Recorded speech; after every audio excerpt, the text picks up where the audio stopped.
I am Susanna Buchanan. I am an instructor at the English Language School. Today, I am meeting with Don Mason, the director of the English Language School. Hi, Don.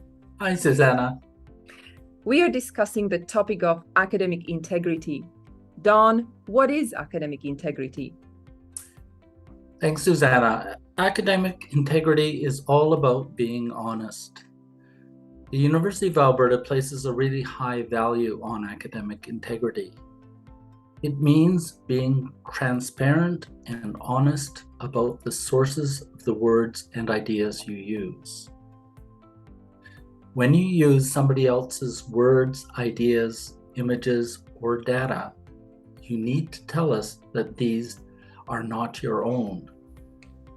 You also need to tell us who they belong to, where you got these words or ideas. Otherwise, we assume they're your own. The whole idea of a university is built around this idea of using other people's knowledge. We're always building on other people's learning and knowledge, on the knowledge of those who've come before us. That's a really good thing. The most important thing you need to know then is that we need to acknowledge where those ideas come from.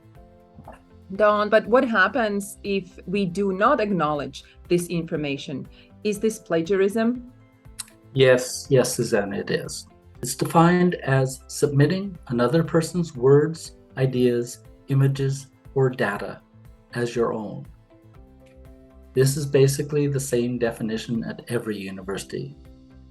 The word plagiarism comes from a Latin word meaning to kidnap or to steal. In simple terms, then, plagiarism means stealing.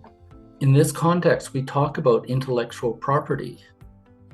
Property always belongs to somebody. Printed words and ideas all belong to someone, and in many cases, these ideas or words, they can be worth money. They're certainly valuable. So, when you use these words or ideas, you need to acknowledge where they came from, who they belong to. It's that simple. However, when learning the rules of how and when to acknowledge other people's words or ideas can be quite complicated. And that's why we're here to study and learn how to cite properly. And sometimes when students don't do that, they might plagiarize or cheat. But is there a difference between the two? What is cheating? Okay, thanks, Susanna. That's a good question. They are related oftentimes, but they are also different. There are a couple different forms of cheating. The main two that we see in the English language school are these. The first one, obtaining information or answers from another student or other unauthorized source and submitting it as your own work. Can you perhaps give us an example? Well, it could be like for a homework assignment or on a test or a quiz. If you copy a friend's answers, that would be cheating.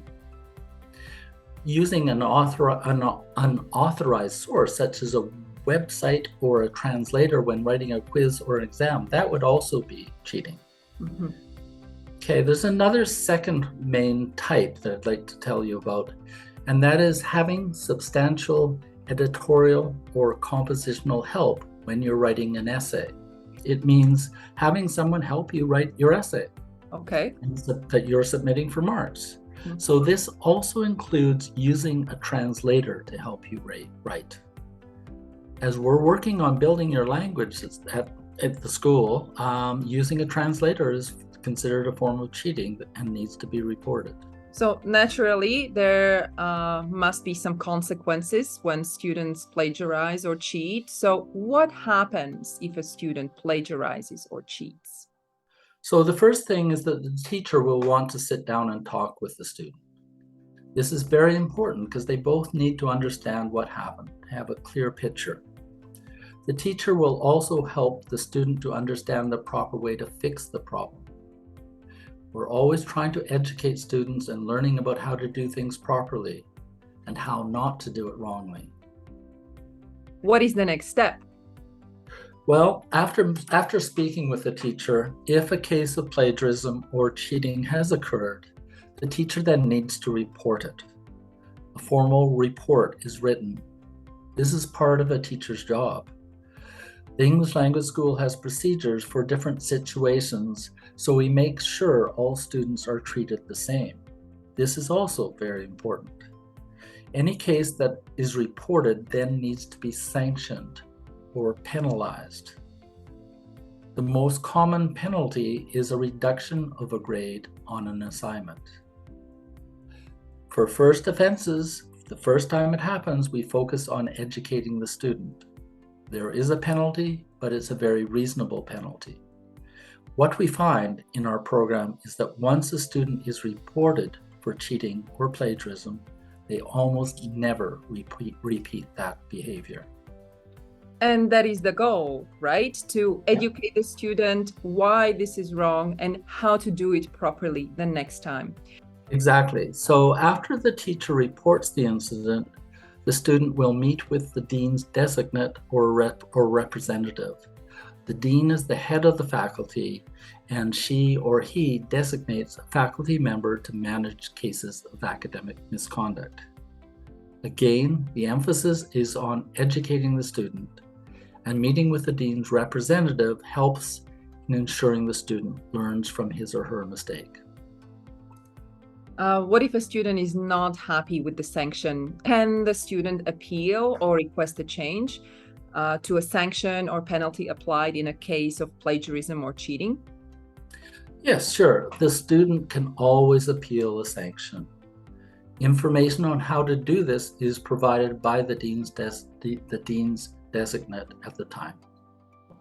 Sometimes students say that they were not intending to cheat or plagiarize. They did not mean to. Is there a difference between intentional and unintentional plagiarism? There is a difference to the teacher and to the student, but they are both treated the same. Here's the reason. At university, students are responsible for understanding the code of student behavior. And the code contains the policies on plagiarism and cheating. The code, these sections are on every course outline at the university. So you get to read them many times. If you don't understand any of the rules, you need to ask your teacher, but you're responsible for knowing them. Is there any advice for students watching this video? Sure. Just don't do it. I think Nike says do it. We say don't do it. Exactly. Right. So if you're in doubt about when to cite a source, cite it anyway. A teacher told me this a long time ago, and it's really good advice. So if you don't know, if you're thinking, should I cite this? Do I have to cite this? Just cite it. And that way you're covered. You're never penalized for citing too much. Mm-hmm. So that's a main one. If you don't know how to cite a source, ask your instructor. They will be able to help you. One more, this one's important too. Some students get into the really bad habit of writing out the essay, including all of the words they want to use, but forgetting to put in the quotation marks or the citation telling where it comes from. Then they hand in that essay and then they go, oh, I forgot to put in my source. I forgot to put it.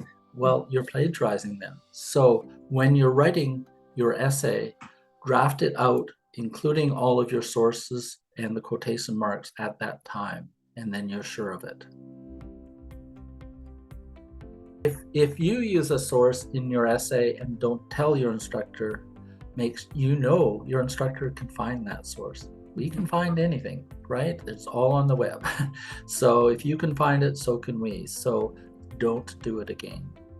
This sounds like very helpful advice. So thank you very much, Dawn, for the clarification. I am sure the students now will understand how to avoid plagiarism, how to avoid cheating. And thank you very much for talking to us. Sure, Susanna. Thank you. Okay. Bye-bye.